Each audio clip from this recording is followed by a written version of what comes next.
வணக்கம்.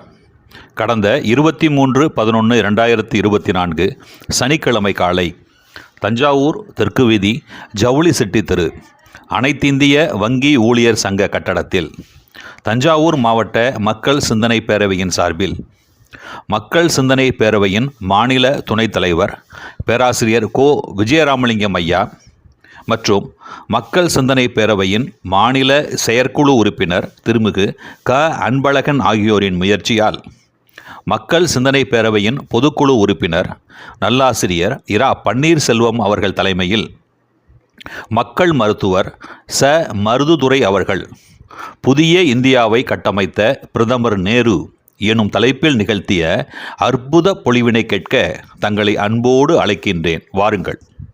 மக்கள் சிந்தனை பேரவையினுடைய சிறப்பு கூட்டத்தினுடைய மதிப்புமிக்க தலைவர் மரியாதைக்குரிய நல்லாசிரியர் ஐயா பன்னீர்செல்வம் அவர்களே, திரு அன்பழகன் அவர்களே,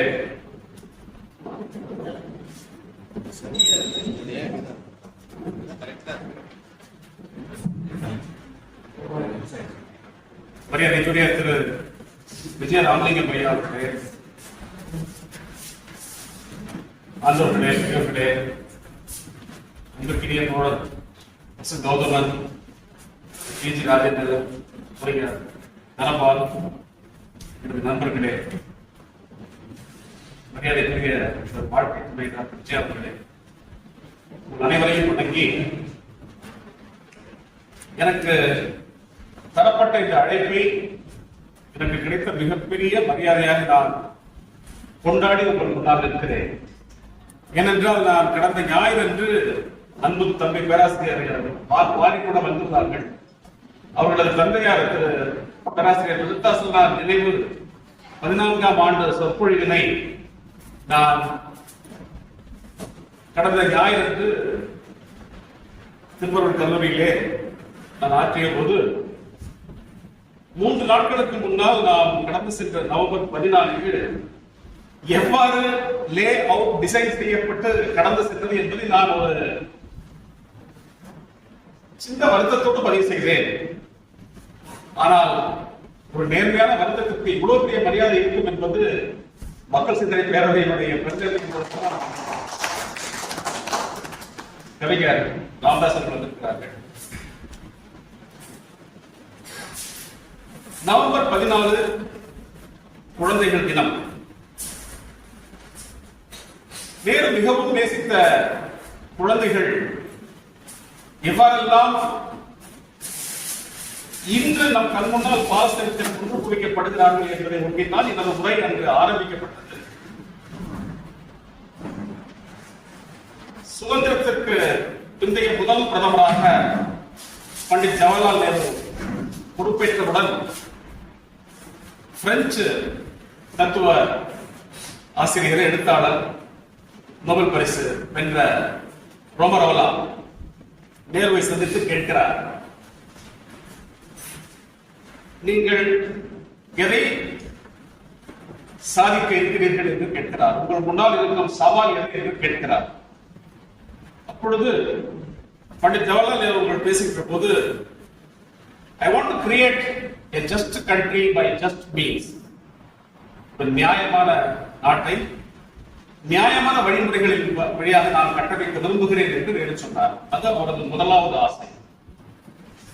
இரண்டாவது, I want to build a secular country out of a deep religious minded people என்று இரண்டாவதாக தனது அவாவை நேரு முன்வைக்கிறார். அவர் முன்னால் இருந்த இந்த 2 சவால்கள் எவ்வாறு இன்று எப்பேற்பட்ட பரிமாணத்தை அடைந்து இவ்வளவு விரிவடைந்திருக்கிறது என்பதற்கு நான் முந்த நாள் பூவாகுகின்ற போது நடந்த ஒரு சின்ன சம்பவம். நான் மருத்துவமனை முடித்து வீட்டுக்கு செல்கின்ற போது மறைந்த நம் தாயார் படத்திற்காகவும் வீட்டில் இருக்கக்கூடிய இறை நம்பிக்கை மதித்தும் நான் பூ வாங்கி செல்வது உண்டு. வழக்கமாக நான் பூ வாங்குகின்ற ஒரு தள்ளுவண்டி, அந்த ஒரு முதிய அம்மையார் பக்கத்திலே எனது வாகனத்தை நிறுத்திவிட்டு நான் நடந்து சென்று வாங்குவேன். அவர் என்னை பார்த்துக் கொண்டிருப்பார். ஒவ்வொரு முறையும் நான் அவரை ஒரு 10 ரூபாய் கூட கொடுத்து தோற்கடித்து விட வேண்டும் என்று நான் முயற்சிப்பேன். அவர் ஒரு முழத்தால் என்னை மீண்டும் மீண்டும் தோற்கடித்துக் கொண்டிருக்கிறார். எளிய மக்களின் பெருந்தன்மை அவ்வளவு பெரியது. இது சில மாதங்களாக இருக்கின்ற அறிமுகத்தினால் அதிகம் பேசிக் கொண்டதில்லை. 4 நாட்களுக்கு முன்னால் நான் வாங்கிக் கொண்டு வாகனம் ஏறுகின்ற போது ஓடிவிட்டார். கையிலே மறுபடியும் கொஞ்சம் தூள், ஐயா காருக்கு போட்டுங்க.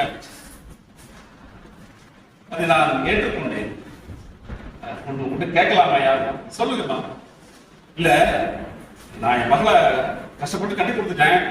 அவங்க போய் மாமா வெளிநாடு போய் கொஞ்சம் உட்காந்து சம்பாதிச்சு அவங்க கார் வாங்க போறாங்க. அந்த சனிக்கிழமை வாங்கலாமா? நாள் நல்ல நாளா சொல்லுங்கய்யா அப்படின்னு அந்த அம்மா என்கிட்ட கேட்கு. என் முன்னால் 2 சவால்கள். ஒன்று, நான் காலண்டரை பார்த்து சொல்கிறேன் என்றால் மூட நம்பிக்கைக்கு நான் வழிமொழிந்தவன் ஆவேன். இரண்டாவது, நான் ஒரு 19 ஒரு வார்த்தையை சொல்லிவிட்டால் ஒரு போலியான நம்பிக்கை கொடுத்த குற்றத்திற்கும் ஆளாவேன். நான் எச்சரிக்கையாகவே, அம்மா உங்களுடைய உழைப்பு, உங்க பிள்ளைகளுடைய உழைப்புல வந்திருக்கிறது நிச்சயம் நல்லாதான் இருக்கும், நீங்க சனிக்கிழமை வாங்குங்க அப்படின்னு நான் அதை சொல்லிட்டேன். இதோ இன்று உங்கள் முன்னால் நான் உங்கள் அனைவரது நல்ல உள்ளங்களது வேண்டுதலோடு அவர்கள் எடுக்கின்ற அந்த காரும் அவர்கள் வாழ்க்கையில் மிக இனிமையாக இருக்கட்டும் என்று வழியாக நான் வேண்டிக்கிறேன். இதை நான் இங்கு சொல்லுவதற்கு காரணம் என்னவென்றால், அந்த அம்மையானது அந்த மகிழ்ச்சியை, அந்த வாழ்வின் அந்த உந்துதலை மிகவும் மகிழ்ச்சியாக கொண்டாடக்கூடிய ஆன்மா ஜவஹர்லால் நேருடைய ஆன்மாவாக இருக்கும் என்பது நம்பிக்கை. என்றால் இறந்த பிறகு இருந்த சாம்பலை இந்த நாடு முழுக்க காஷ்மீரிலிருந்து கன்னியாகுமரி வரை மண்ணோடு மண்ணாக கலக்கின்ற விதத்திலே இருந்த சாம்பலை நீங்கள் நாடு முழுதும் அதை பெண்ணிலிருந்து பிடித்து வைத்திடுங்கள். நான் இந்த மக்களோடு நான் கலந்து இருக்க வேண்டும் என்று அப்பேற்பட்ட ஒரு விருப்பத்தை எழுதுகின்ற மனிதன் இந்த நாடு என்றால் இந்த வரைபடமா?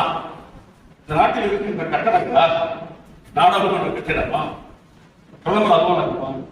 மக்கள், எளிய மக்கள், இந்த மக்கள் தான் இந்த நாடு என்பதை ஒரு கருத்தாக்கமாக விதைத்தவர் ஜவஹர்லால் நேரு.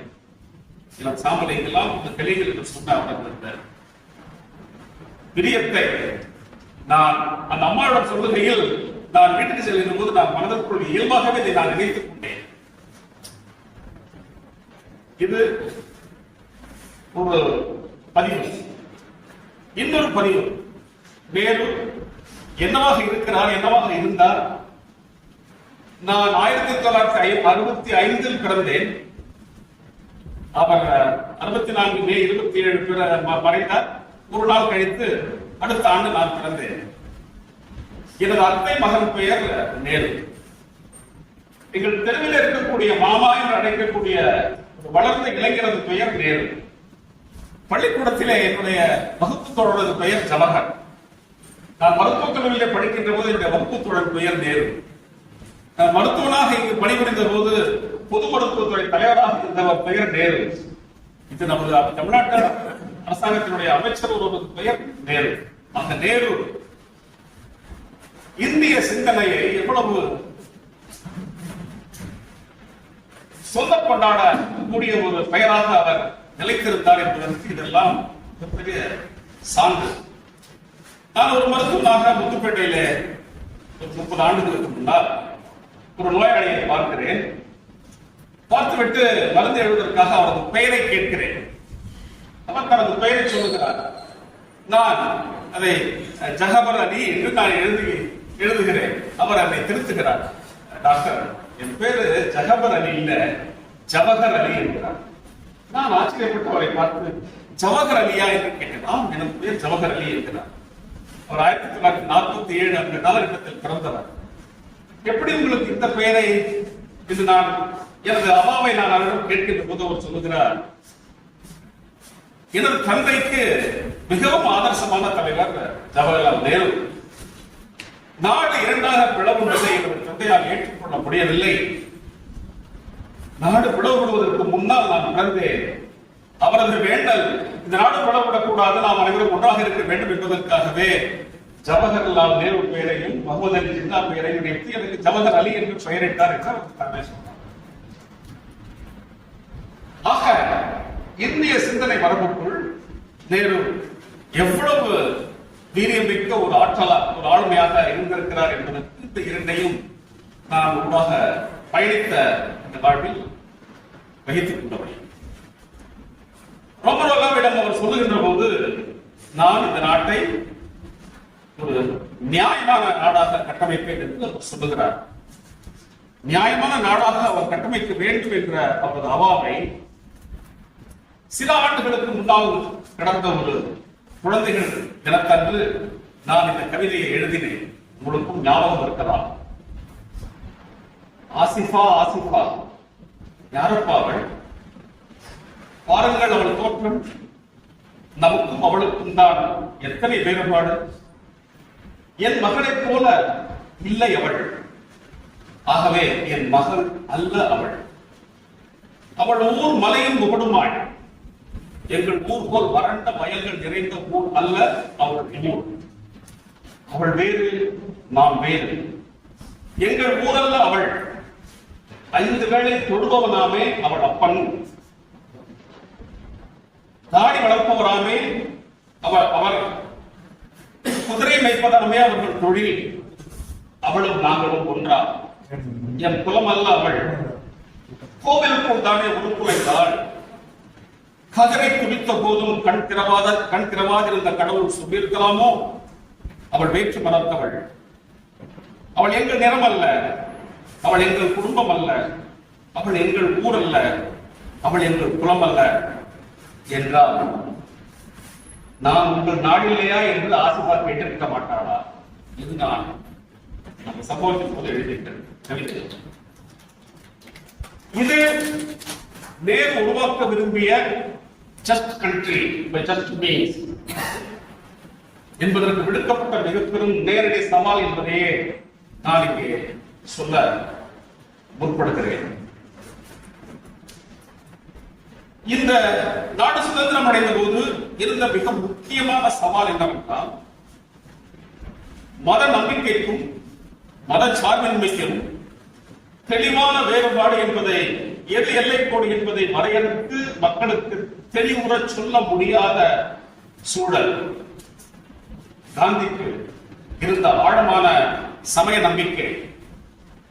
அவர் மிகப்பெரிய சமயவாதி இருந்தாலும் அவர் இந்த நாட்டினுடைய சுதந்திரத்தின் ஊடாக மக்களுக்கு விட்டு சென்ற செய்தி மதவாத அரசியல் அல்ல. அவர் தனது வாரிசாக தேர்ந்தெடுத்த ஜவஹர்லால் நேருவை பற்றி அவர் எழுதிய பிசி ராய் எழுதுகின்ற கடிதத்திலே அவர் நேரடியாக குறிப்பிடுகிறார்.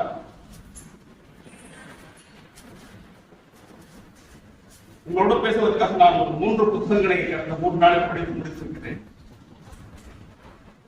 என்னுடைய இடத்தை எடுத்துக்கொள்ள தகுதியான செயலுக்கும் உள்ள ஒரே நபர் ஜவஹர்லால் நேரு தான். அவரது கண்ணோட்டத்தின் வித்தியாசம் மென்மைப்படும். தமது புதிய கருத்துக்களில் உங்கள் மனங்களையும் ஈர்த்து இட்டு சென்றாரெனில் இது ஒரு பொருட்டே இல்லை. அவரை விட வெளிப்படையானவர், உண்மையானவர், ஊக்கமுடையவர் வேறு யாரும் நமக்கு கிடைக்க மாட்டார்கள். எனவே அவர் மூலம் என்னை எந்த விதமாக பயன்படுத்த முடியுமோ அந்த அளவுக்கு பயன்படுத்திக் கொள்ளுங்கள். இதுவரை நான் கமிட்டி மூலமாக தேசத்தில் தாக்கத்தை உண்டு பண்ணியிருக்கிறேன். இப்போது எந்த அளவு ஜவஹர்லால் மீது தாக்கம் ஏற்படுத்த முடியுமோ அந்த அளவு செய்ய வேண்டும். இது மகாத்மா காந்தி.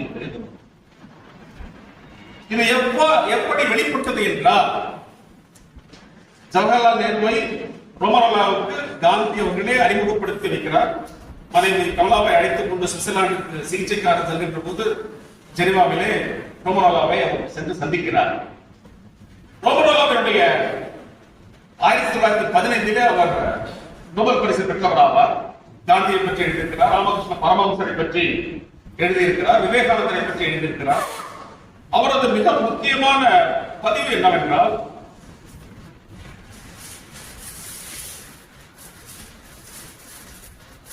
உண்மையான தனிமனித ஆன்ம சுதந்திரத்திற்கு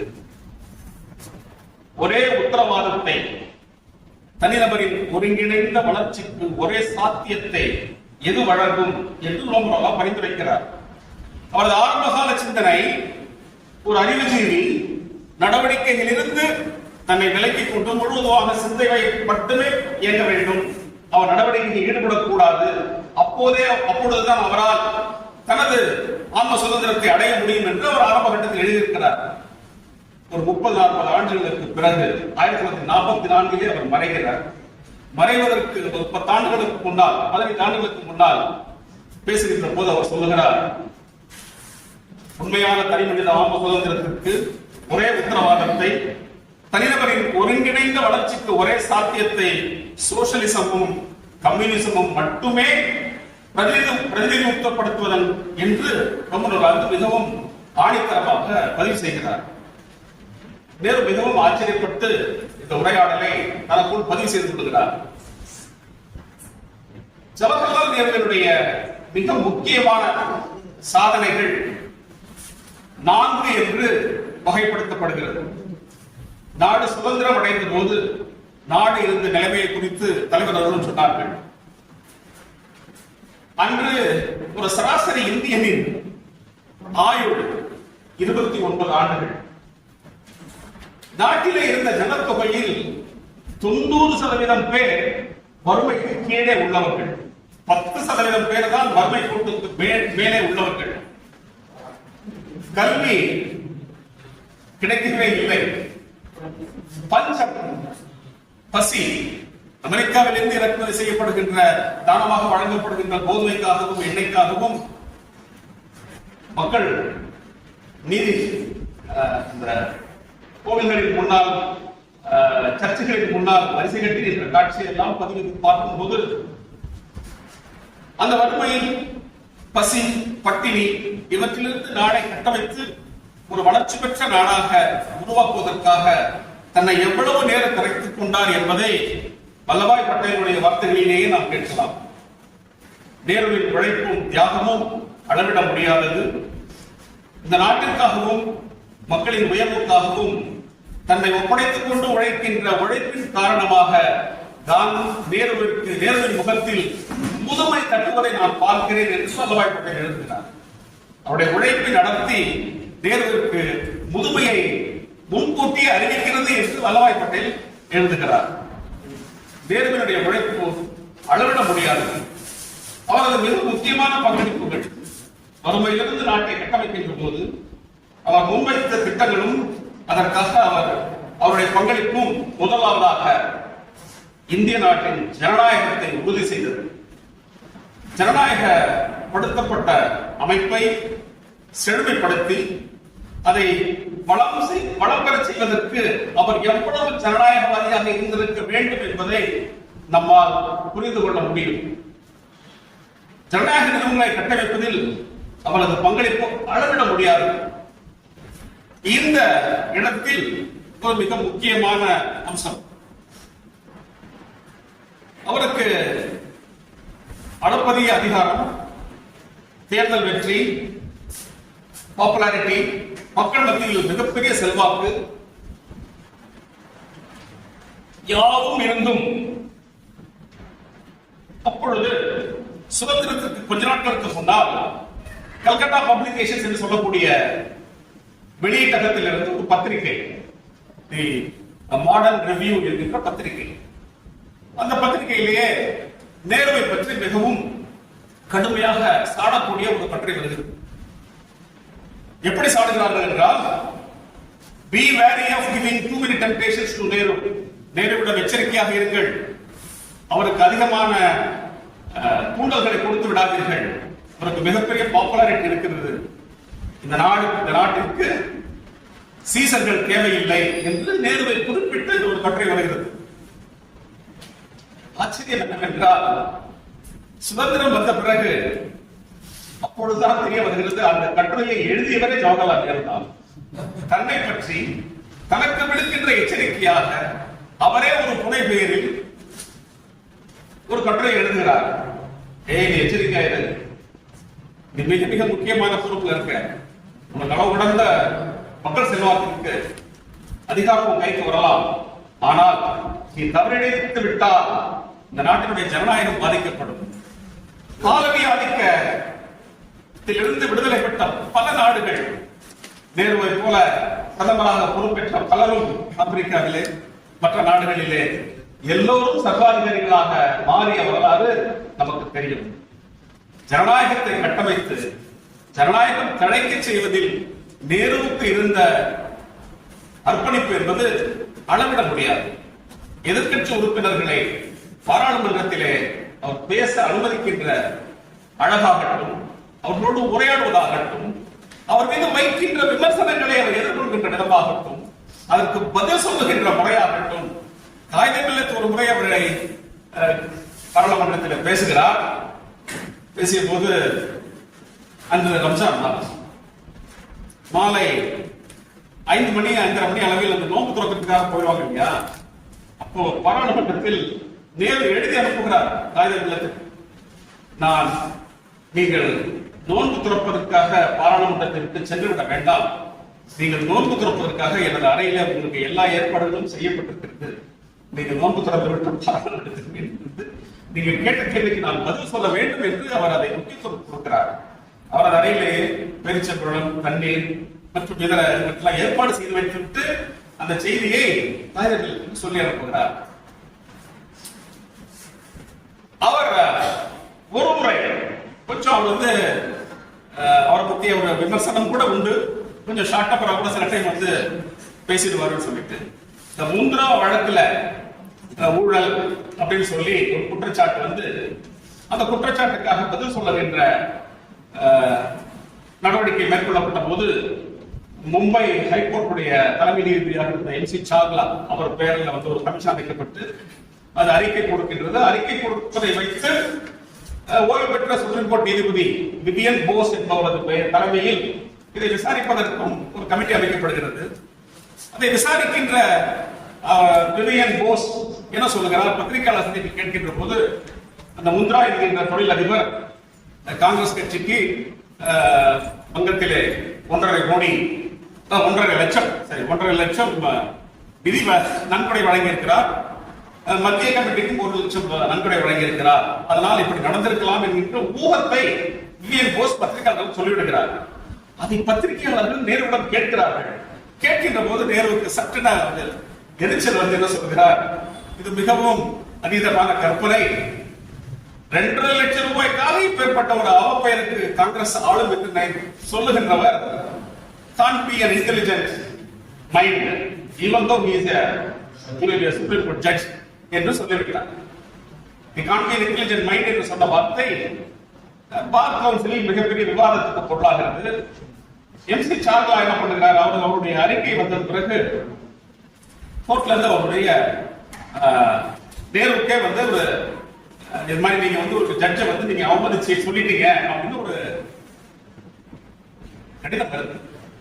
அந்த உடன் அந்த ஒரு சிட்டிங் பிரைம் மினிஸ்டர் பிரதமர் விவியன் போஸுக்கு நேரடியாக கடிதம் எழுதி, நான் அந்த பத்திரிகையாளர் சந்திப்பிலே அதை நான் சொல்லிருக்க கூடாது, ஏதோ அவசரப்பட்டு ஒரு விதமான உந்துதலில் அந்த வார்த்தையை சொல்லிவிட்டேன், நான் சொன்னது தவறு, என் தவறை மன்னித்து விடுங்கள் என்று சுப்ரீம் கோர்ட் ஜட்ஜுக்கு மன்னிப்பு கேட்டு கடிதம் மன்னிப்பு கேட்டு கடிதம் எழுதி அவருக்கு மட்டும் எழுதியது மட்டுமல்லாமல் சுப்ரீம் கோர்ட்டுடைய சீஃப் ஜஸ்டிஸ்க்கும் லெட்டர் எழுதி நான் ஐ டெண்டர் an apology என்று ஒரு கடிதத்தை பிரதமர் நீதியரசருக்கு எழுதுகிறார். அந்த கடிதத்தை பெற்றவுடன் அந்த சம்பந்தப்பட்ட நீதிபதி விவியன் போஸ் அதை உடனடியாக மறுத்துவிட்டு அதுக்கு மேல அந்த பிரச்சனையை பேசக்கூடாது சொல்லி அவர் இன்னொரு வழக்கிலே தீர்ப்பு சொல்கின்ற போது அப்பாலஜி என்பது எப்படி இருக்க வேண்டும் என்பதற்கு இதையே ஒரு வேறு என்ற பெயர் சொல்லாமல் ஒரு பிரச்சனை பெரிதாகி பூதாகரமாகி விசாரிக்கப்பட்டு அது ஒரு கண்டிஷனாக சொல்லி கேட்கப்படுவதற்கு முன்னால் பிரச்சனை பெருசாக புதிய சொல்லப்படுவதுதான் உண்மையான அப்பாலஜியாக இருக்க முடியும் என்பதை சொல்லி அவர் பதிவு செய்கிறார். ஒரு நாட்டினுடைய பிரதமர் சர்வாதிகாரம் மிக்கவர், ஒரு தவறு நடந்துவிட்டது என்பதற்காக உடனடியாக மன்னிப்பு கேட்கின்ற பெருந்தன்மை கொண்ட ஆளுமையாக நேரு இருந்ததனால் தான் ஜனநாயக நிறுவனங்கள் கட்டமைக்கப்பட்டன. ஜனநாயகம் இந்த அவருடைய நேரடி நிர்வாகத்தில் ஒரு அமைப்பானது எப்படி வலுப்பெற்றது என்பதற்கு இதை ஒரு சான்றாக பகிர முடியும். இன்னும் சொல்ல போனால் அவருடைய பங்களிப்புகளை அவருக்கு எதிர் முகாமில் இருக்கக்கூடியவர்கள், மாற்று கருத்து உள்ளவர்கள் கூட மறுக்க முடியாது என்பதற்கு ஒரு சம்பவம் கூட வாஜ்பாயுடைய நேற்று இரவுதான் துணையாளர்களை பார்த்துக் கொண்டிருந்தார். ஒரு வீடியோவை பார்த்தேன்.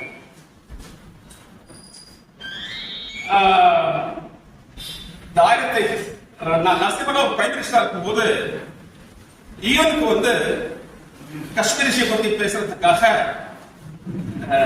பிரதமர் நரசிம்மராவ் எதிர்கட்சி உறுப்பினராகிய வாஜ்பாயை வந்து அனுப்பி வைக்கிறார். அங்க உள்ளவங்க மத்த நாட்டுக்காரங்க பார்த்து ஆச்சரியப்பட்டு கேட்டாங்களா, எனக்கு இந்த இந்தியாவுடைய டெமோக்ரஸி வந்து ரொம்ப எல்லாரும் புரிஞ்சுக்க முடியல, ஆச்சரியமா இருக்கு. ஒரு மிக முக்கியமான பிரச்சனைக்கு எதிர்கட்சி உறுப்பினரை வந்து நாடு அனுப்புவது என்று அவர் ஆச்சரியப்பட்டார்களா? ஆச்சரியப்பட்டதோடு ஒரு வாஜ்பாய் நகைச்சுவையாக, அது நரசிம்மராவுடைய திறமை ஒரு பக்கம் என்றால், ஏதாவது கெட்ட பேர் வந்து எனக்கு ஒருத்தர் கூட நினைச்சிருக்க அவர் நகைச்சுவையாக சொன்னார்.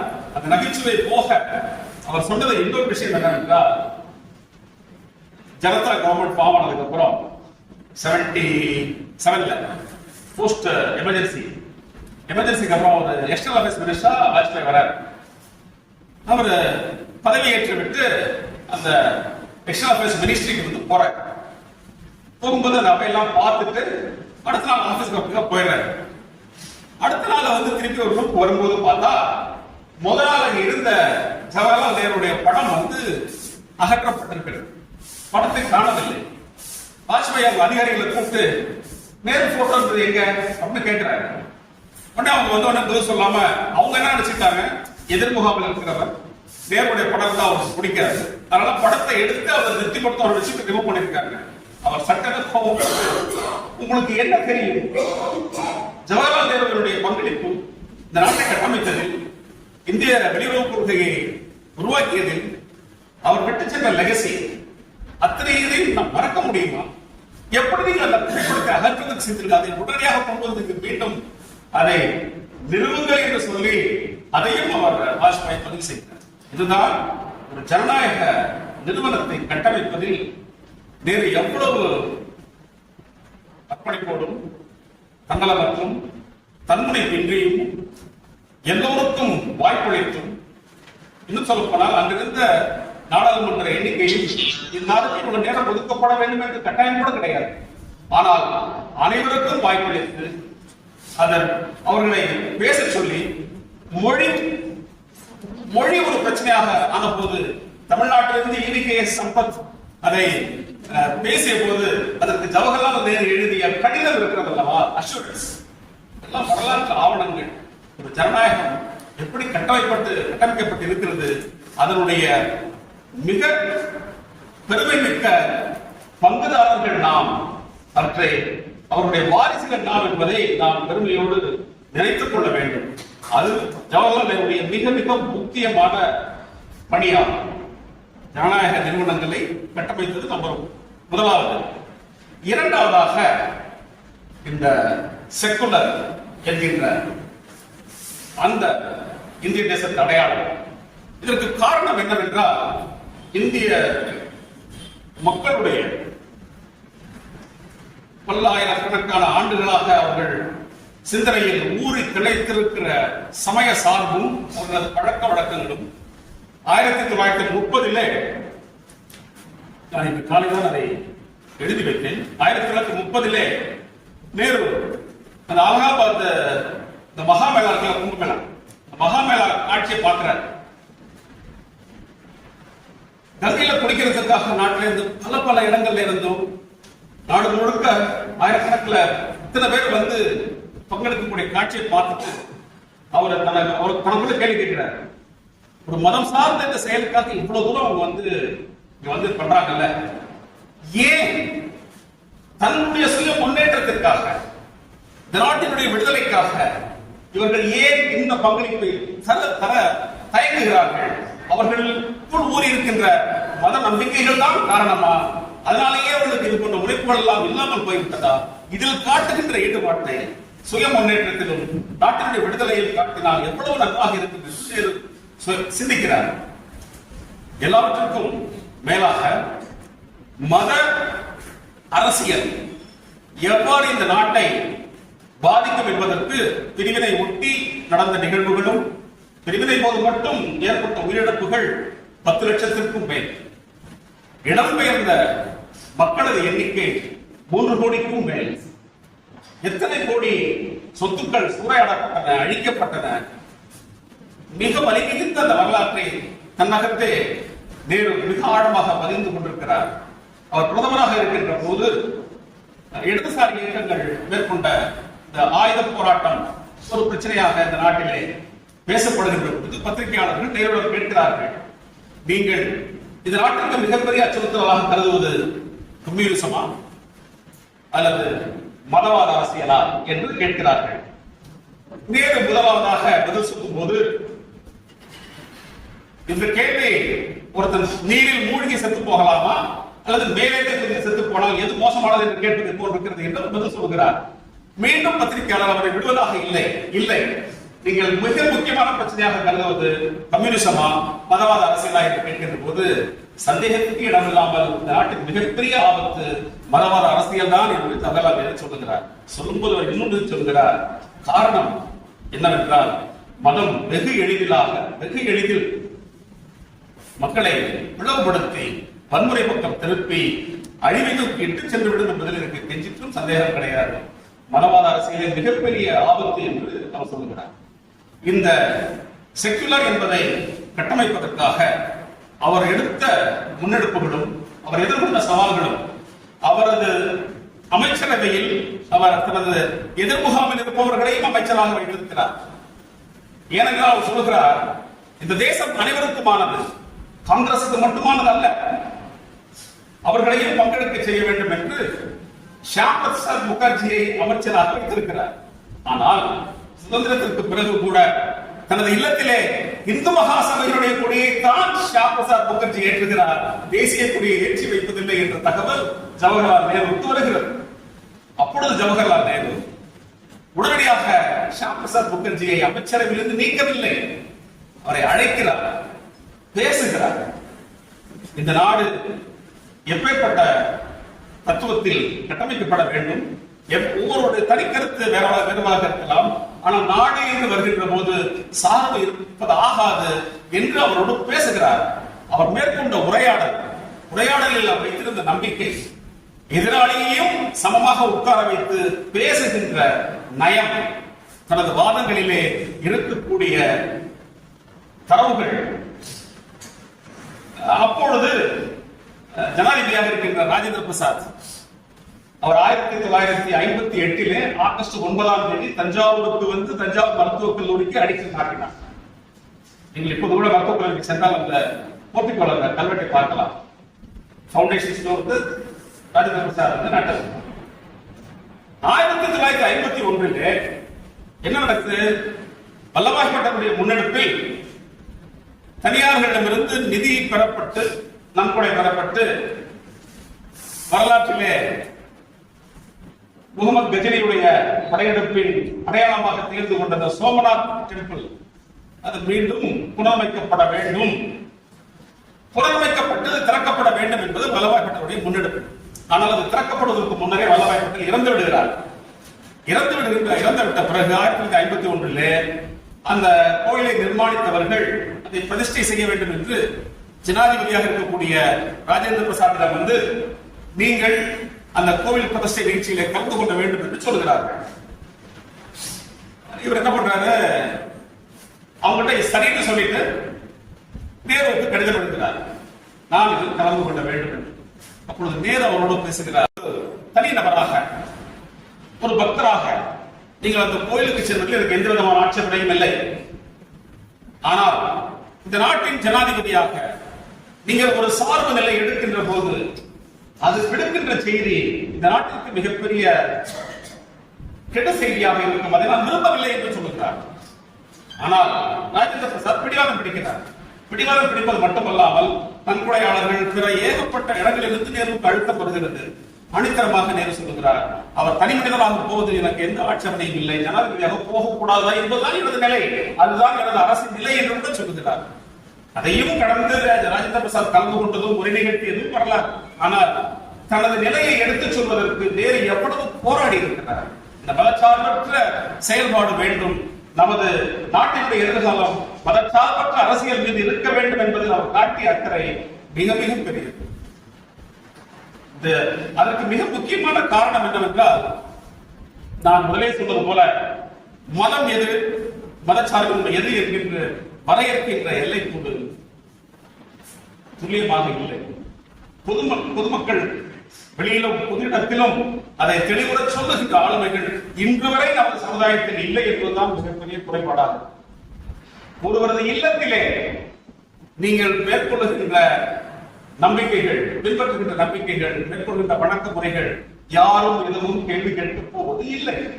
ஆனால் இல்லத்தை விட்டு வெளியே வருகின்ற போது, பொதுவெளியில் வந்த பிறகு நீங்கள் காட்டுகின்ற அடையாளங்களும் அணிதிரள்களும் அதை ஒட்டிய முன்னெடுப்புகளும் விடுக்கின்ற செய்திகள் தான் இங்கு மிகப்பெரிய ஆபத்தாக இருக்கின்றன என்பதை பொதுவெளியில் மதம் சார்ந்த நம்பிக்கை கொண்ட இந்த இந்திய மனதுக்கு எவ்வாறு உணர்த்துவது, அது விடுக்கின்ற சவால்கள் என்ன என்பதை எல்லாம் ஜவஹர்லால் நேரு மிகவும் ஆழமாக யோசித்து, அதற்கு மிக முக்கியமான காரணம் அடிப்படையில் அவர் மதப்பற்றாளர் அல்ல. காலையில் எழுந்தது யோகா செய்வாரு, எல்லாம் பண்ணுவாரு. அவர் மதப்பற்றாளர் அல்ல, நம்பிக்கைகள் கொண்டவர் அல்ல. ஆனால் இந்த இடத்தில் நாம் மிகவும் துல்லியமாக கணிக்க வேண்டிய இன்னொன்று என்ன இருக்கிறது என்றால், மிகப்பெரிய சமயவாதியாக இருக்கக்கூடிய காந்தி ஏன் தனது வாரிசாக நேருவை அறிவித்தார் என்பதுதான். அவருக்கு தெரியும் இந்த இந்த நாட்டினுடைய எதிர்காலம் அனைவரையும் ஒருங்கிணைத்து எல்லோரையும் பங்கெடுக்க செய்து ஒரு சார்பு நிலை எடுக்காமல் சமத்துவத்தையும் சமூக நீதியையும் இணக்கத்தையும் ஏற்படுத்தி கொண்டு செல்லுகின்ற தலைமை இந்த நாட்டிற்கு மிக முக்கியமான தேவை. அதற்கு ஒரு சர்வதேசிய பார்வை கொண்ட, நன்கு கற்றறிந்த, மக்களை மிகவும் நேசிக்கின்ற, மக்களோடு உரையாடுகின்ற ஆளுமை ஜவஹர்லால் நேருவாக மட்டும்தான் இருக்க முடியும் என்பதை நேரு முன்கூட்டியே கணித்தார். அதுதான் மிக சரியான தேர்வும் கூட. 1900 சுதந்திரத்துக்கு பிறகு, பிரிவினைக்கு பிறகு பஞ்சாபிலிருந்து இஸ்லாமியர்களால் தாக்குதலுக்கு ஆளான இந்துக்கள் டெல்லியில அகதிகளாக குடியேறியிருக்கிறார்கள். அகதிகளாக குடியேறியிருக்கக்கூடிய இந்துக்கள் டெல்லிக்கு வந்த பிறகு டெல்லியில் இருக்கக்கூடிய இஸ்லாமியர்கள் மீது வன்மம் தீர்த்துக் கொள்ள வேண்டும், பழி தீர்த்துக் கொள்ள வேண்டும் என்று ஆயுதங்களை எல்லாம் திரட்டி ஒரு தாக்குதலுக்கு தயாராகி கொண்டிருக்கிறார்கள் என்ற செய்தி ஜவஹர்லால் நேருவுக்கு வருகிறது. உடனடியாக அவர் என்ன செய்கிறார் தெரியுமா? இதை பதிவு செய்திருப்பவர் அலிகர் முஸ்லிம் பல்கலைக்கழகத்தினுடைய துணைவேந்தராக இருந்த தயாப்ஜி, மதுரவின் தயாப்ஜி பதிவு செய்கிறார். நேரு உடனடியாக அலுவலகத்தில் கிளம்பி தயாப்ஜியை அழைத்துக் கொண்டு அங்கு இருக்கக்கூடிய ஒரு வாகனத்தின் மீது ஏறி அந்த மக்களை அழைத்து அவர்கள் அங்கு பட்ட துயரங்களை எல்லாம் கேட்டு அவர்களுக்கு ஆறுதல் சொல்லிவிட்டு, ஆனால் அதற்கு மருந்து நீங்கள் இவர்கள் மீது பழி தீர்த்துக் கொள்வது என்பது எவ்வளவு தவறு, அதை நீங்கள் ஒருபோதும் செய்யக்கூடாது என்று அவர்களிடத்தில் பேசி நிகழவிருந்த வன்முறையை அவர் தவிர்த்து அதை நிகழ்த்தி இருக்கிறார். அதை தயாரிச்சு பதிவு செய்கிறார்.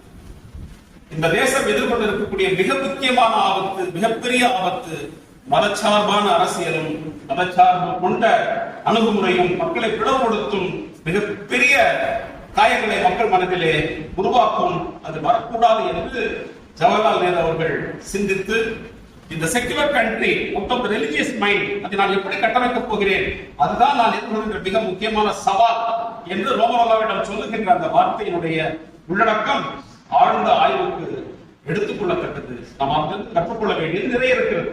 இதற்கு அவர் சொல்ல மாற்று என்ன? இதிலிருந்து நாம் விடுதலை பெற வேண்டும்.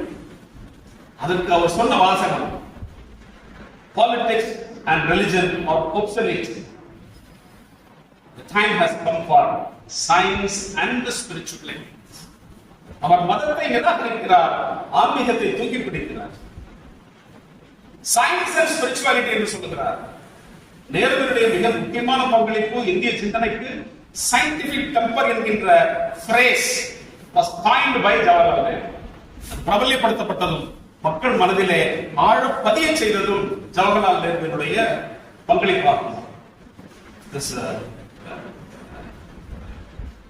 வேற்றுமையில் ஒற்றுமை, அதுவும் ஜவஹர்லால் நேருடைய மிகப்பெரிய சொற்றொடர். இந்த மதச்சார்பற்ற இயக்கம் வேண்டும் என்பதற்காக ஜவஹர்லால் நேரு எடுத்த முன்னெடுப்புகள் நிச்சயமாக இந்திய அந்த கான்ஸ்டிடியூவன்ட் அசெம்பிளி கட்டமைக்கப்பட்ட போது அதற்கான உரையாடல் நிகழ்ந்து அதையெல்லாம் அவர்கள் தயார் செய்கின்ற போது அத்தனை கூறுகளையும் உள்ளடக்கி இன்று வரை அது காப்பாற்றப்படுவதற்கான தரவுகளையும் உறுதி செய்து ஜவஹர்லால் நேரு சென்றிருக்கிறார். ஆனால் அதற்கு ஒரு ஆபத்து வருவது போன்ற சூழல்கள் தான் இப்பொழுது நடந்து கொண்டிருக்கிறதை நாம் பார்க்கிறோம், பத்திரிகை செய்திகளிலே நாம் பார்க்கிறோம். ஆனால் இந்த கான்ஸ்டிடியூஷன் எனப்படுவதை, அந்த செக்யூலர் என்பதை இன்று கூட பத்திரிகையில செய்தி பார்த்திருக்கிறேன். சுப்பிரமணிய சாமி புதிய சுப்ரீம் கோர்ட் தலைமை நீதிபதிகள் வழக்காடி அதை ரிமூவ் அதை எடுக்க வேண்டும், சோசியலிஸ்ட் என்பதை எடுக்க வேண்டும் என்பதை எல்லாம் அவர்கள் ஏன்னா ஒரிஜினல் கான்ஸ்டிடியூஷன் இல்ல கொண்டதுக்காக சொல்லி அது போன்ற சவால்கள் வந்து கொண்டே இருக்கும். அவற்றை எல்லாம் சரி செய்வதற்கு ஆழமான தரவுகளை எத்தனை 3 ஆண்டுகள் அவர்கள் உரையாடி இருக்கிறார்கள். இந்த கான்ஸ்டிடியூஷன் அசெம்பிளியில இருந்த பார்ட்டிசிபென்ட்ஸ் அத்தனை பேர் எல்லா மதவெறியர்கள், மத நம்பிக்கை அற்றவர்கள், இஸ்லாமியர்கள், கிறிஸ்தவர்கள், தொழிற்சங்கவாதிகள், அனைத்து தரப்பினரையும் உள்ளடக்கி எல்லோருக்கும் கருத்துக்களையும் கேட்டு அந்த பேலன்ஸ் ஸ்ட்ரைக் பண்ணி அந்த கான்ஸ்டிடியூஷன் அசெம்பிளி மூலமா அந்த கான்ஸ்டிடியூஷனை டிராஃப்ட் பண்றதுக்கு எடுத்துக்கொள்ளப்பட்ட முயற்சிகள் ஆச்சரியப்படத்தக்கது. அது அவருடைய 2வது மிகப்பெரிய சாதனை. 3வது, அவர் 1920களிலேயே 20 பிறகு அவர் ஒரு முறை ரஷ்யாவுக்கு சென்று பார்க்கிறார். சோவியத் ரஷ்யாவுடைய வளர்ச்சியை கண்டு மிகவும் ஆச்சரியப்படுகிறார். பிரதமர் ஆன பிறகும் அவர் ரஷ்யாவுக்கு சென்று அங்கு கண்டு அவர் கண்டுணர்ந்த மேலும் ரோமனோவா அவருக்கு சொன்ன செய்திகளின் உள்ளடக்கத்தையும் உள்வாங்கி எக்கனாமிக் பொருளாதார பாதையை வகுக்கின்ற போது சோசியலிஸ்ட் பாதை என்பதை அவர் வகுத்து கொடுத்ததும் அவருக்கு முக்கியமான பங்களிப்பாகும். ஏனென்றால் இந்தியாவிலே இந்திய நாட்டினுடைய மிகப்பெரிய துயரம் என்னவென்றால் இந்திய மக்கள் இந்த கடந்த 75 ஆண்டுகளாகத்தான் தம்மை தாமே ஆட்சி செய்கின்ற அதிகாரத்தை ருசித்தவர்கள் ஆவார்கள். கடந்த கால வரலாறு மன்னராட்சியின் போதும் பிறகு இஸ்லாமியர்களது ஆட்சியின் போதும் காலனி ஆதிக்கத்தின் போதும் அவர்கள் அடிமைகளாகவே வாழ்ந்த வரலாறு இருக்கின்ற காரணத்தினால் ஆட்சி அதிகாரத்தை இந்த 75 ஆண்டுகளில் தான் இந்த மக்கள் சுவைத்து வருகிறார்கள். அவர்களுக்கு இந்திய மக்களுக்கு இந்த வாக்குரிமை என்பது அந்த கான்ஸ்டிடியூஷன் அசெம்பிளியில் டிஸ்கஸ் பண்ணும்போது கல்வியின் அடிப்படையில் வழங்கப்பட வேண்டும் அல்லது அவர்களது பொருளாதார வசதியின் அடிப்படையில் வழங்கப்பட வேண்டும் என்றெல்லாம் கருத்துக்கள் முன்வைக்கப்பட்ட போது 21 வயது நிறைந்த அனைவருக்கும் வாக்குரிமை வழங்கப்பட வேண்டும் என்பதை உறுதியாக மீண்டும் மீண்டும் பேசியது உறுதி செய்து அனைவருக்குமான அந்த வாக்குரிமையை உறுதி செய்வது ஜவஹர்லால் நேருடைய மிக முக்கியமான பங்களிப்பு. பொருளாதார ஏற்றத்தாழ்வுகள் நிறைந்த இந்த சமுதாயத்தில் காந்தி கூட ரொம்பவும் தத்துவார்த்தமான விஷயத்தை பேசினாரு. ட்ரஸ்டிஷிப், வசதி உள்ளவர்கள் தங்கள் பயிர்ந்து கொள்ள வேண்டும் என்றெல்லாம் அவரையே அவர் அப்போஸ் பண்றாரு. இதெல்லாம் நீங்க பேசுறதெல்லாம் பிராக்டிகல் கிடையாதுங்க அப்படின்னு சொல்லி பேசுறாரு. பேசி அவர் முன்வைத்த கருத்துக்களை பிற்காலத்தில் அவர் சொல்லுகின்றார். நான் வணங்குகின்ற கோவில்கள், கட்டி எழுப்பப்பட்டிருக்கின்ற அணைகளும், இங்கே புகை கட்டிக் கொண்டு உற்பத்தியை பெருக்கிக் கொண்டிருக்கின்ற தொழிற்சாலைகளும் தான் நான் வணங்குகின்ற they are the temples I worship. நான் வணங்குகின்ற கோவில்கள் அவைதான் என்று ஜவஹர்லால் நேரு சொல்லுகிறார்.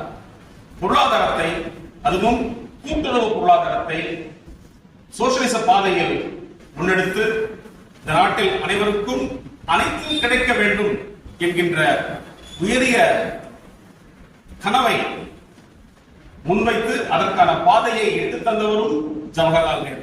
இதற்காக நேருவிடம் பகைமை பாராட்டிய, நேருவிடம் அடிக்கடி சண்டைக்கு வந்த, அவரை பற்றி சதா குறை சொன்ன 1950களில் அவர் பிரதமராக பதவியேற்ற பிறகு இந்த புருஷோத்தம் டாண்டன் என்பவர் நேருவை எப்படியெல்லாம் குறை சொல்கிறார் என்பது படிக்கின்ற போது நமக்கு ஆச்சரியமாக இருக்கிறது. அவர்கள் எல்லாம் எதிர்த்து நின்று தான் சிந்தித்த இந்திய தேசத்தினுடைய எதிர்காலத்திற்காக அவர் முன்னெடுத்த ஜனநாயக பண்புகளாகட்டும், மதச்சார்பற்ற அரசியலாகட்டும், சோசியலிச சிந்தனைகளாகட்டும், பொருளாதார சிந்தனைகளாகட்டும், இறுதியாக தலைவர் அவர்கள் சொன்னது போல அவர் வகுத்த அந்த வெளிநாட்டு கொள்கை, இந்த 4 வெளிநாட்டு கொள்கை, பொருளாதார கொள்கை, செக்குலர் கண்ட்ரி அண்ட் டெமோக்ராட்டிக், இந்த நான்கையும் கட்டமைத்து புதிய இந்தியாவை உருவாக்குவதற்காக அவர் எடுத்துக்கொண்ட முன்முயற்சிகள்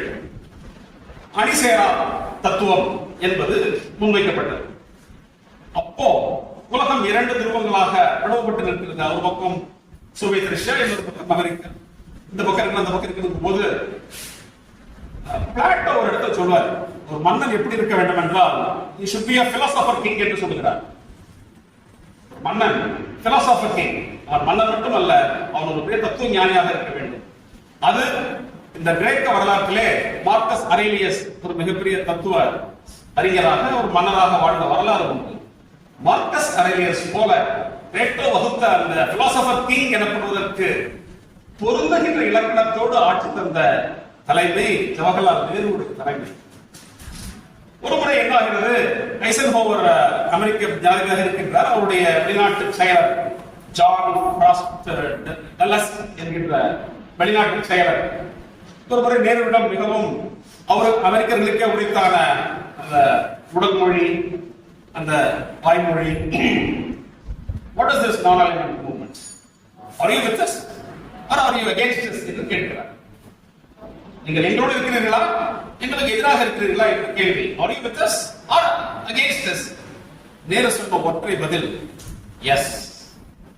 நீங்கள் ஆட சிந்தித்து பார்த்தால் அது எப்படிப்பட்ட அருமையான பதில் என்பது. Are you with us? Yes. When we choose, yes. Are you against us? Yes. When we are against you, yes. ஒற்றை வரியில் இந்த மூன்று எழுத்துக்களில் தான் நேரு பதில் சொல்லி அதை கடந்து சென்றார் என்று பதிவாகிறது. மிகவும் ஆச்சரியமாக இருக்கும். சசி தரூர் எழுதிய வை நேரு வை நவ் என்கின்ற புத்தகத்திலே இது பதிவு செய்யப்பட்டிருக்கிறது.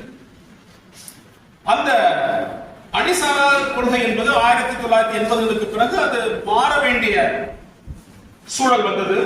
ஏனென்றால் வெளிநாட்டு கொள்கை இதுதான் இறுதியான கொள்கை என்று எதுவும் இருக்க முடியாது. எல்லாம் மாறக்கூடிய சூழலிலே நாடுகளினுடைய ஆட்சி மாறுகிறது, ஆட்சியாளர்கள் மாறுகிறார்கள், சிந்தனை மாறுகிறது, அவர்களது பொருளாதார சூழல் மாறுகிறது, மக்களது சிந்தனை மாறுகின்ற சூழலிலே அதுக்கு தக்கவாறு வெளிநாட்டு கொள்கை மாறும். ஆனால் இந்தியா சுதந்திரம் பெற்ற அந்த ஆரம்ப காலகட்டங்களில் இந்தியா என்கின்ற ஒரு நாடு எவ்வாறு தனது எதிர்காலத்தை கட்டமைத்துக் கொள்ள வேண்டும் என்பதில் அணிசேரா பாதையை வகுத்த அவரது தொலைநோக்கு பிற்காலத்தில் நேரு இந்திய நாட்டிற்கு மிகப்பெரிய நன்மைகளைத்தான் செய்திருக்கிறது என்பது பல தரவுகளின் பதிவாகும். இது அவருடைய மிக முக்கியமான ஒரு பங்களிப்பு. ஆக ஜனநாயகத்தை கட்டமைப்பது, ஜனநாயக நிறுவனங்களுக்கு வலு சேர்த்து அவை வலுப்பெறும் நோக்கில் தனது பங்களிப்பை உறுதி செய்து தான் ஒரு ஜனநாயகவாதியாக நடந்து கொள்ள வேண்டும் என்பதை பிரக்ஞாபூர்வமாக செயல்பட்டு அவர் பிரதமராக இருக்கின்ற போது கூட காலை சிற்றுண்டி முடித்த பிறகு அந்த தோட்டத்திற்கு வந்திருக்கக்கூடிய பொதுமக்கள் அனைவரையும் அவர் சந்திக்கின்ற காட்சி, அவர்களோடு உரையாடுகின்ற அந்த காட்சி அவருடைய சகோதரி பதிவு செய்த புத்தகத்திலே நன்றாக பதிவு செய்யப்பட்டிருக்கிறது. 14-18 மணி நேரத்துக்கு மேலாக உழைத்தும் கூட அவர் சலிப்பு தட்டியதே இல்லை. கேட்கிறார், உனக்கு களைப்பாக இல்லையா என்று. இல்லை, எனக்கு களைப்பாக இல்லை. நான் அவங்களோடு உரையாடுவதுதான் காந்தி எனக்கு விட்டு சென்ற பணி. ஏனென்றால் ஒரு காலத்தில் காங்கிரஸ் கட்சி எனப்படுவது வசதி படைத்த ஜமீன்தார்கள், நிலச்சுவாந்தர்களது பிடியிலே இருந்ததை விடுவித்து சாதாரணப்பட்ட மக்களும் உழைக்கின்ற மக்களும் பெண்களும் பெருந்திரளில் பங்கெடுக்கின்ற காட்சியைத்தான் காந்தி உருவாக்கினார். அதன் வாயிலாக காங்கிரஸ் கட்சி எனப்படுவது ஜனநாயகப்படுத்தப்பட்டு அவர்கள் இவற்றில் பங்கெடுக்க வேண்டும் என்பதை விரும்பினார். மக்கள் என்ன குறையோடு இங்கு வருகிறார்கள், அவர்களை நாம் சந்தித்து பேசுவதே எனது மிக முக்கியமான கடமை என்பதை ஜவஹர்லால் பதிவு செய்கிறார். காட்சி கிளியன் கடுஞ்சொல்லன் அல்லனேல் மீக்கூறும் மன்ன நிலம் என்பது மிகைப்படுத்தப்பட்ட குரல் அல்ல. அதற்கு இலக்கணமாகவே வாழ்ந்து ஜவஹர்லால் நேரு வெட்டி சென்ற பணி என்பது அளப்பரியது. 50 நிமிஷம் ஆயிடுச்சு. கேள்வி பதில் செஷன் அப்புறம் வச்சுக்கலாம்.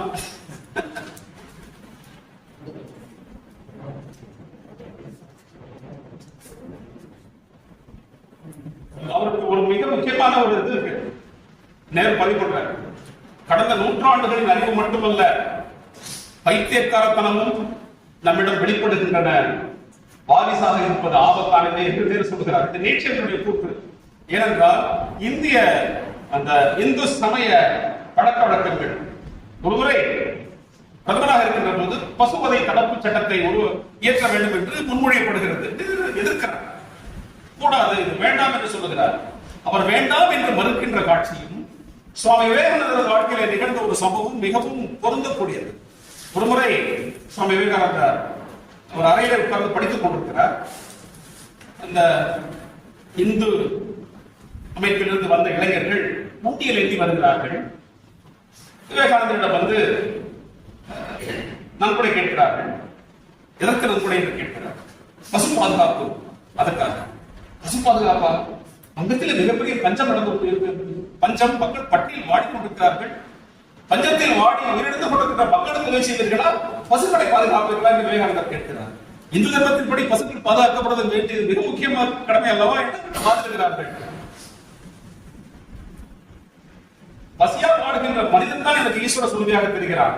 என்னிடம் இருக்கும் சொற்ப காசை நான் அவர்களுக்கு தான் கொடுப்பேன் என்று நேரு விவேகானந்தர் சொல்லுகிறார். அவர்கள் பட்டினியால் வாழ்வது அவர்களது கர்ம வினை என்று அவர்கள் பதில் சொல்லுவார்கள். விவேகானந்தர் கோபம் வந்துவிட்டது.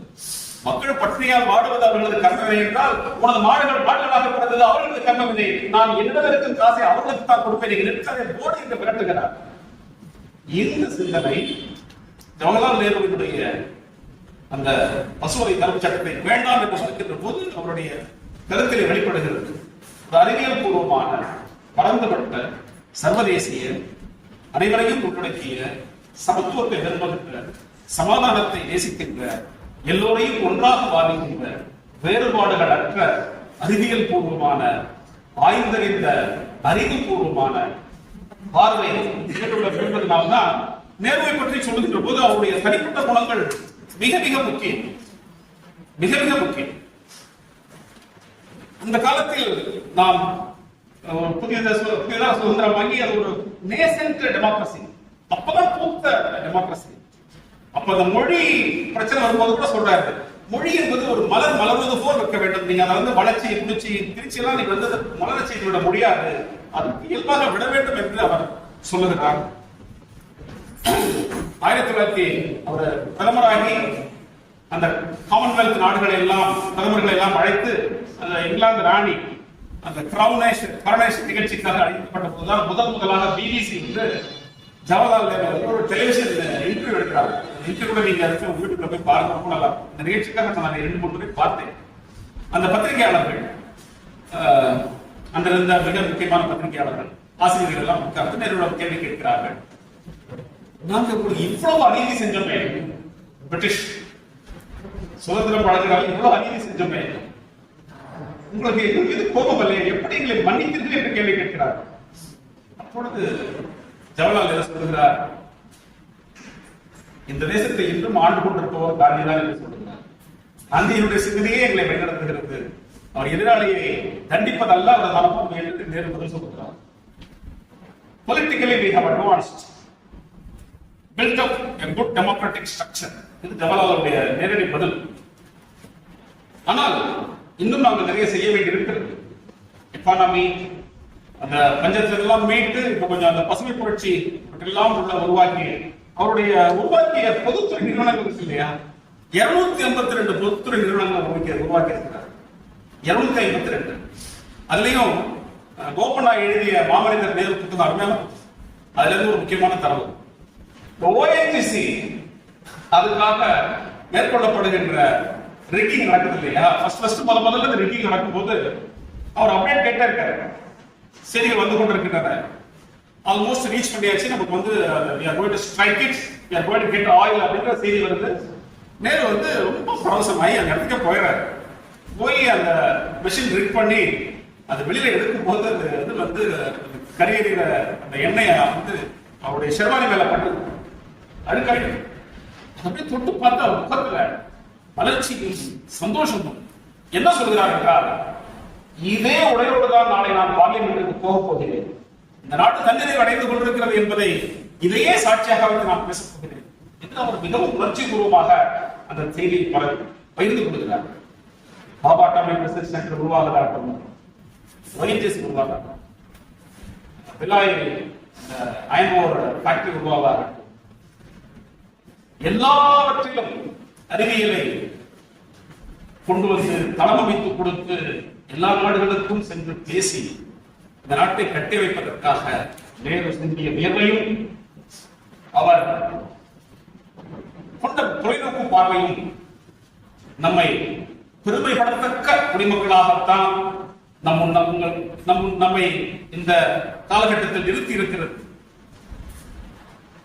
அது இன்று நேருவை படிப்பதும், நேருவை குறை சொல்வதும், கடந்த தவறுகளுக்கெல்லாம் நேருவை குற்றம் சொல்வதும் ஒரு யுக்தியாக கையாளப்படுகிறது. ஊடகங்கள் கூட அதற்கு விலை போகின்றன.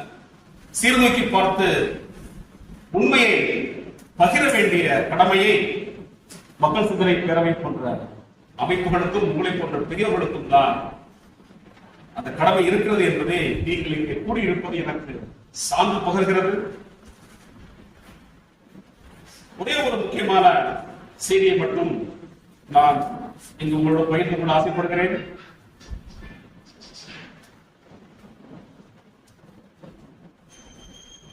காங்கிரசின் தீவிர நடவடிக்கையிலிருந்து கொஞ்ச காலம் நம் விலையில்லாம கூட நினைச்சிருப்பாங்க நேரு. ஏன்னா அவருக்கு அப்புறம் இருக்கு. ஆனால் அப்ப அவருக்குள்ள எழுத நாம் விலகிட்டா இந்த வலதுசாரி ஆட்களுடைய கரம் ஓங்கி விடுமே என்று அவர் துடிக்கிறார். வலதுசாரி அணியே பலப்படும் என்பதையும் அவர் புரிந்து கொண்டு அதனாலேயே விலகாமல் தொடர்கிறார் என்றால் இன்று இருக்கக்கூடிய ஆபத்துகளை அவர் எவ்வளவு முன்னோக்கிய சிந்தித்து செயல்பட்டிருப்பார் என்பதை நாம் புரிந்து கொள்ள வேண்டும். நிர்ணயிக்கப்பட்ட இலக்கை அடையக்கூடிய படையா மன உறுதி, தேவைப்படுகின்ற நேரங்களிலே செய்து கொள்ள வேண்டிய சமரசம், அவற்றை நிறைவேற்றுகின்ற திறமை, வன்மை, கூடவே மென்மை, எளிமை, அதனோடு சேர்ந்த நுண்ணயம், அதிகம் பேசாமை, திறந்த மனம், யாவும் உள்ளடக்கியவர் தான் ஜவஹர்லால் நேரு. தன்னுடைய பலவீனங்களையும் தவறுகளையும் வெளிப்படையாக ஒத்துக்கொள்ளக்கூடியவர். அவர் ஒருபோதும் அவற்றை நியாயப்படுத்தக்கூடியவர் அல்ல. தன்னுடைய எதிரியின் வலிமையை சரியாக கணித்து யதார்த்த ரீதியிலே மதிப்பிட்டு அவர்களை பகுதி அளவுக்கு நிராயுதபாணியாக்கக்கூடிய வல்லமையும் பெற்றவர் ஜவஹர்லால். இவ்வளவையும் கணித்துத்தான் 1930 லாகூர் கான்பரன்ஸுக்கு அப்புறம் இந்த சைமன் கமிஷனுக்காக போராடுகின்ற போது இந்த குதிரையில வந்த போலீஸ் லாலா லஜபதி ராய் ஆல்ரெடி அடிவாங்கி இறந்து போயிட்டாரு. அவருடைய பேர்ல தான் அந்த அரங்கம் அமைக்கப்படுது. நேரு அந்த அரங்கத்துக்கு சைமன் கமிஷனை திருப்பி போய் ஆர்ப்பாட்டம் செய்கின்ற போது அந்த போலீஸ் அந்த குதிரை மேல ஏறி உட்கார்ந்து இவர் மேல ஏறாங்க. அந்த அடி விடுது. நேரு முகத்தில் அடி விழுகிறது. முகத்தில் அடி விழுந்த போது அதை மறைப்பதற்காக மட்டும்தான் கையை உயர்த்தினே தவிர ஒருபோதும் வன்முறையில் ஈடுபட்டு விடக் கூடாது என்று நான் பிரஜாபூர்வமாக இருந்தேன் நேரு பதிவு செய்கிறார். இப்படியெல்லாம் அடிவாங்கி அவர்களுடைய வாழ்க்கை எவ்வளவு நெகிழ்ச்சி அடைந்திருப்பதற்கு பாவண்ணன் ஒரு அருமையான இந்த கோபண்டா புக்கு ஒரு கட்டுரை இருக்கிறேன், எடுத்து வந்திருக்கிறேன். நேரு சிறையில் இருக்கார். 1944 சிறையில் இருக்கார். அமீர் நகர் கோட்டை சிறையிலே இருக்கிறார். இந்திரா காந்திக்கு குழந்தை நேற்று கூட ராத்திரி என் பேத்தி என் வைஃப்டே பேசின காட்சியை பார்த்துட்டு நான் நினைச்சு பார்க்கிறேன். ஒரு சாதாரண குடும்பங்களுக்கு இந்த எளிய சந்தோஷங்கள் எவ்வளவு எளிதில் கிடைக்கின்றன, எப்படியெல்லாம் கொண்டாடுகிறார்கள், நாம் எவ்வளவு கொடுத்து விட்டவர்கள், நமக்கு எவ்வளவு மகிழ்ச்சி வழங்கப்பட்டிருக்கிறது. நேரு சிறையில் இருக்காரு. பேரன் பிறந்திருக்கான். 7 மாசம் ஆச்சு. தாத்தா கிட்ட பேரன் காமிக்க முடியல. மகனுக்கு தான் பேரனை தன் பையனை அப்பாட்ட காமிக்கணும்னு ஆசை. அமீர் நகர் கோட்டை சிறையில் இருந்து ஜவஹர்லால் நேருவை பரேலி மத்திய சிறைக்கு மாற்றுகின்ற ஒரு திட்டம் வருகிறது. ஏனென்றால் மக்களுடைய எழுச்சியும் அதுவும் ஒரு ஆபத்தை ஏற்படலாம் என்பதற்காக மாற்றுகின்ற திட்டத்தின்படி அவரை மாற்றுகின்ற செய்தி வருகிறது. இந்திரா காந்திக்கு அந்த செய்தி வருகிறது என்றால் அமீர் நகர் கோட்டையிலிருந்து ஜவஹர்லால் நேரு அழைத்து செல்கின்ற போது நெடிய தூரம் என்பதால் இரவு ஒருவேளை நைனி சிறையிலே தங்க வைக்கின்ற ஏற்பாடு இருக்கலாம். அப்படி இருக்கும் பட்சத்தில் நாம் நைனி சிறைக்கு பக்கத்தில் நின்று எப்படியாவது பார்த்துவிட முடியுமா என்று ஒரு விளக்கு கம்பத்திற்கு கீழே குழந்தையை கையில் ஏந்தி கொண்டு 7 மாசம் குழந்தை ரஜீவ் காந்தி அவருடைய கணவர் ஃபெரோஸோடு நின்று கொண்டிருக்கிறார். எதிர்பார்த்தது போல அந்த நேருவை அழைத்துக் கொண்டு அந்த காவல் வாகனம் வருகிறது. அந்த வாகனம் வந்தோடனே அந்த இடத்துல கொஞ்சம் ஸ்லோவாச்சா வாகனம், நிக்கலாம் இல்ல, கொஞ்சம் ஸ்லோவாகின்ற போது திருவிளக்கின் வெளிச்சத்திலே தனது மடியில் இருக்கின்ற குழந்தையை தூக்கி காண்பிக்கிறார் இந்திரா காந்தி. காரிலே உட்கார்ந்து இருக்கின்ற நேரு இருக்கையிலிருந்து அண்ணாந்து பார்த்து தனது பேரனை பார்த்து விட்டு ஏதோ வாய்வெளி சொல்லிட்டு சிறகிச்சு கொண்டு, இதுதான் அவர்கள் வாழ்ந்த வாழ்க்கை. இதற்கு பின்னால் இருக்கக்கூடிய தியாகம், அவர்கள் இழந்தது இன்று கூட மிகப்பெரிய உயிருக்கான அச்சுறுத்தலை எதிர்கொள்கிற குடும்பம் அவர்களது குடும்பமாகத்தான் இருக்கிறது. இவ்வளவையும் தாண்டிதான் நமக்கான எதிர்காலமும் நம்முடைய ஜனநாயகமும் நம்முடைய உரிமைகளும் நமக்கு வழங்கப்பட்டு இருக்கிறது. அதற்கு இருக்கின்ற அச்சுறுத்தல்கள் என்ன? நமக்கு யாவும் உறுதியாக கிடைக்கும் என்று, பாதுகாக்கப்படும் என்று உத்தரவாதம் அளிக்கப்பட்டு விட்டதா? நவம்பர் 14 ஜவஹர்லால் நேரு பிறந்த நாள். குழந்தைகள் தினமாக நாம் ஊர்காலத்தில் கொண்டாடினோம். நவம்பர் 19 இந்திரா காந்தி பிறந்த நாள். சக்தி திவசா என்றது கடைபிடிக்கப்படுகிறது. சமீப காலத்தில் நவம்பர் 8 தான் டிமானிட்டைசேஷன், பண மதிப்பு நீக்க நடவடிக்கையும் மேற்கொள்ளப்பட்டது. இந்த மதிப்பு நீக்க நடவடிக்கை, அதை பற்றி அன்று நான் எழுதிய ஒரு சிறு கவிதை மட்டும் நான் உங்கள் அனுமதியோடு பகிர்ந்து கொள்கிறேன். மதிப்பு நீக்க நடவடிக்கையின் வரலாறு, மதிப்பிழப்புகளின் சரித்திரம். மதிப்பின் ஆதி மறுப்பு சக மனிதன், தொட்டால் தீட்டு, எத்தனை பெரிய கண்டுபிடிப்பு. அன்று தொட்டு மதிப்பிழப்பு, கழனியில் உழன்ற மனித உழைப்பு, உடல் உழைப்பு. கருப்பையிலும் கரியெடுப்பிலும் உடங்கியது பெண்ணின் மதிப்பு. போர்க்களத்தில் வீரம் மதிப்பிழந்தது, வஞ்சகம் வென்ற போது. சமூக வாழ்வு மதிப்பிழந்து நின்றது, சாதிக்கொரு கீதியும் ஊருக்கு ஒரு சேரியுமா. வேறுபாடுகள், ஏற்றத்தாழ்வுகள், இணக்கம் மதிப்பிழந்து போனது. பயத்தை விதைத்து நம்பிக்கை மதிப்பிழந்தது. சடங்குகள் புணரப்பட்டு சுய சிந்தனை மதிப்பிழந்து போனது. சிலை வடிக்கப்பட்டது. சிலை செதுக்கியவன் மதிப்பிழந்து நின்றான். சிந்தித்ததுண்டா? தண்ணீர் என்று தலைமுறைகள் மதிப்பெடுக்க செய்யப்பட்டது. மூளை முடுக்கெல்லாம் மூட நம்பிக்கை உழைத்தது. முழுவதுமாய் மதிப்பிழந்து போனது மனிதன். அதிகார வேட்கை, அதை நோக்கிய திட்டமிட்ட காய் நகர்த்தல், அதற்காக கடவுளையும் கையில் எடுத்தல். மதிப்பை நீக்க நடவடிக்கையில் மதமும் அடங்கும், கடவுளும் முடங்கினார். எண்ணில் மதத்தினுடைய மதிப்பை காப்பதும் கடவுளுடைய மதிப்பை மீட்பதும் நீ செய்வது தவறு, இதெல்லாம் ஆன்மீக அரசியல் என்ற குரல் எங்கிருந்து வர வேண்டும்? வரவில்லை. மதமும் அடங்கும், கடவுளும் முடங்கினார். அரசியல் சாசனம் விதிவிலக்கா என்ன? கலவர நெருப்பில் அதிகார எண்ணெயூற்றி இனவாத விசிறி கொண்டு வீசி குளிர் காய்ந்த போது ராஜதர்மா என்று அறைகூவல் விடுத்தார் உதயவர். மதிப்பிழந்து நின்றது அரசியல் சாசனம், அரசாட்சி. அகண்டது அதிகார குறி, அடுத்தடுத்து குறுக்கு வழி. மதவெறி ரதமேறி, ஒற்றை நிறமேறி, இடையிடை ரத்த வெறி, இடையரா இனவெறி. இதை கண்டும் காணாத கள்ள மௌனத்தில் மதிப்பிழந்து நிற்குதே மெய் ஆன்மீகம். பணம் கிடக்குது வெறும் காகிதம். பணமே வெறும் காகிதம் என்றால் அரசியல் சாசனம் வெறும் காகிதமாகலாமா?